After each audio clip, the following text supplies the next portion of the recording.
இன்றே டவுன்லோட் செய்து உங்கள் ஃபேவரட் ஷோக்களை என்ஜாய் பண்ணுங்க. தேவி, சாமியை கும்பிட்டுட்டு தொட்டில கட்டுத்தா.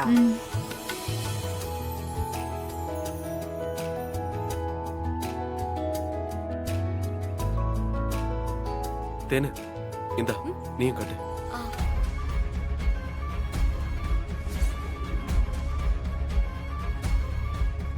கட்டு தேனு. ஏலே, என்னடா இது? இல்ல பத்தா, தேனு தொட்டில் கட்டணும்னு ஆசைப்பட்டா. இதுக்குதான் எல்லா வேலையும் மாங்கு மாங்குன்னு செஞ்சியா நீ? என் பேத்தி புள்ளைக்கு தவம் கிடக்குறா, உனக்கு என்னடா அவசரம்? பாட்டி, அது வேற ஒண்ணும் இல்ல அம்மாச்சி, வேணும்னே எனக்கு போட்டியா பண்ணிட்டு இருக்கா, அதான்.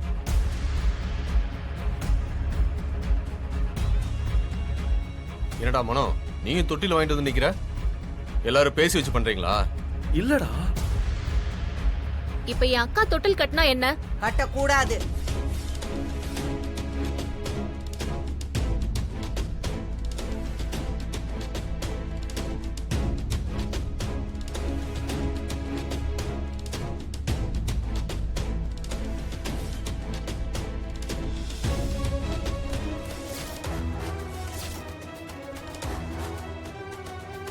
ஏன் இப்படி?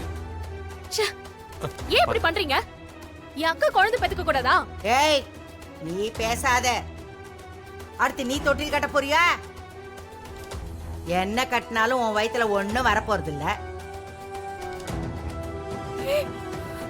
அம்மா, என்னம்மா இப்படி எல்லாம் பேசிட்டு இருக்கீங்க?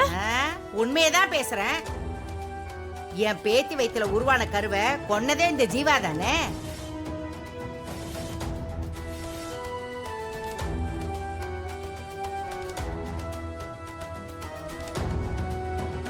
எல்லாரும் நல்லா கேட்டுக்கங்க.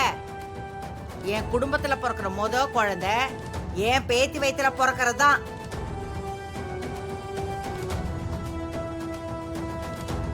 அப்பதா, இது என்ன ரூல்ஸ்?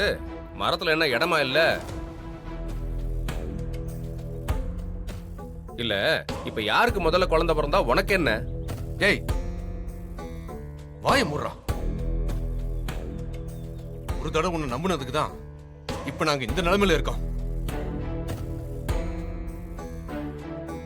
உன்னால தேவிக்கு கருவே கலைஞ்சிருக்கு.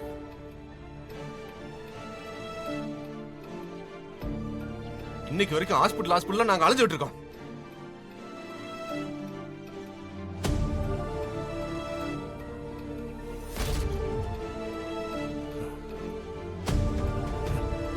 எதுவும் பேசாதமா. மாப்ள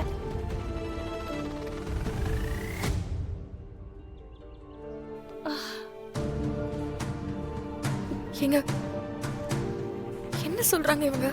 ஜீவா என்ன பண்ணா? ஒண்ணு இல்ல, நீ விடு தேனு. அம்மா, என்னம்மா இப்படி எல்லாம் பேசுறீங்க? குழந்தைங்கிறது கடவுளா பார்த்து கொடுக்கறது தானே. நடக்க வேண்டிய நேரத்துல கண்டிப்பா எல்லாருக்கும் நல்லது நடக்கும். தேவிக்கு கண்டிப்பா குழந்தை பிறக்கும்மா. என் பொண்ணு தேனுக்கு கூட குழந்தை பிறக்கணும்னு ஆசை இருக்கும்ல.